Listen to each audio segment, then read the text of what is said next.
Assalamu alaikum. My name is Sundas. I am clinical psychologist and ABA therapist at Global Special School. Today my topic of discussion is signs of dyslexia.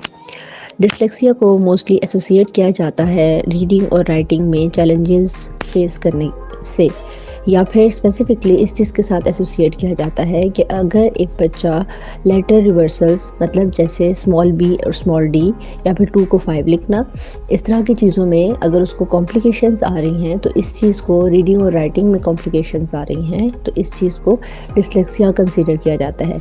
लेकिन dyslexia के इसके अलावा भी कुछ major science हैं जो mostly लोगों को नहीं पता होते।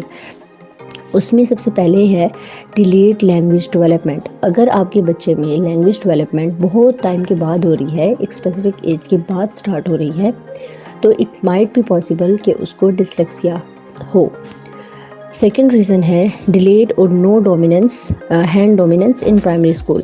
अगर आपके बच्चे में हैंड डोमिनेंस नहीं है प्राइमरी स्कूल में, तब भी पॉसिबल है कि उसमें डिसलेक्सिया के चांसेस हो सकते हैं। And other point is challenges identifying left versus right.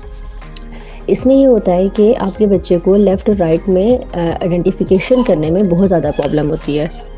Next point है पुअर विजुअल मेमोरी। कुछ बच्चों की ऑडिटरी मेमोरी अच्छी नहीं होती, कुछ की विजुअल मेमोरी अच्छी नहीं होती। तो अगर आपके बच्चे में ये साइन वाजिया हो रहा है कि उसमें विजुअल मेमोरी बहुत ज़्यादा ख़राब है, तो it could be a sign of dyslexia. And the last one is challenges with auditory processing. Auditory processing में बहुत ज़्यादा कॉम्प्लिकेशंस होंगी उस बच्चे को, ये भी एक साइन है डिसलेक्सिया का। अगर इन सब साइंस में से कोई एक साइन आपके बच्चे में है, तो हम उसको डिसलेक्सिया डायग्नोज नहीं कर सकते। वो जस्ट एक एरिया में प्रॉब्लम हो सकती है जिसको हम प्रैक्टिस के थ्रू, बाकी ट्रीटमेंट के थ्रू ठीक कर सकते हैं।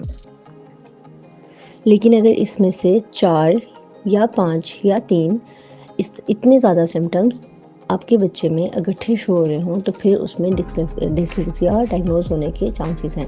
अगर आपको अपने बच्चे में ये साइंस नज़र आते हैं एक स्पेसिफिक एज में, आप ये कह सकते हैं कि 3 इयर्स में या 4 इयर्स में, तो आपको प्रॉपर उसको डायग्नोसिस के लिए, असेसमेंट के लिए लेके आना चाहिए। और अगर उसका टाइमली असेसमेंट हो जाता है और बच्चा डायग्नोज हो जाता है, तो यहाँ बहुत सारे ट्रीटमेंट्स हैं जिनके थ्रू उसको ठीक किया जा सकता है। साइन एंड सिम्टम के बाद मैं डिस्कस करूँगी कॉजेज़ ऑफ डिसलेक्सिया। इसमें जो सबसे फर्स्ट और मेजर कॉजेज़ है डिसलेक्सिया का, वो है जेनेटिक कॉज।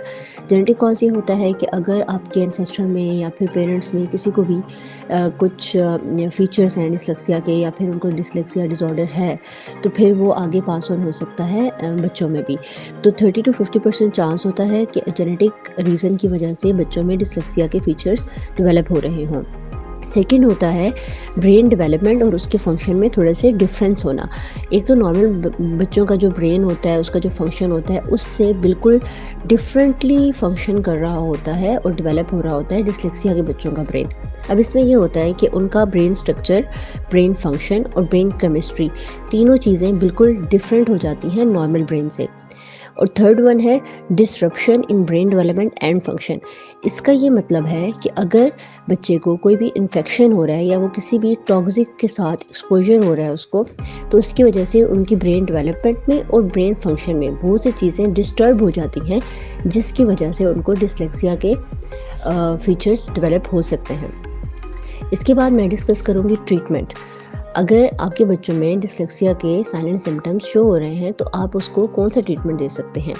सबसे पहले मैं बताती चलूँ कि इसके लिए किसी भी तरह की कोई भी मेडिकेशंस यूज़ नहीं होती, बल्कि मेडिकेशंस की जगह हम यूज़ करते हैं एजुकेशनल इंटरवेंशंस। एजुकेशनल इंटरवेंशंस में ये होता है कि बहुत सी एजुकेशनल टेक्निक्स होती हैं, थेरेप्यूटिक टेक्निक्स होती हैं, बहुत सी थेरेपीज़ होती हैं, जिनके थ्रू हम इन बच्चों को वेज सिखाते हैं कि वो किस तरह से अपनी लर्निंग को इन्हेंस कर सकते हैं और डिसलेक्सिया के फीचर्स को कम कर सकते हैं। Thank you.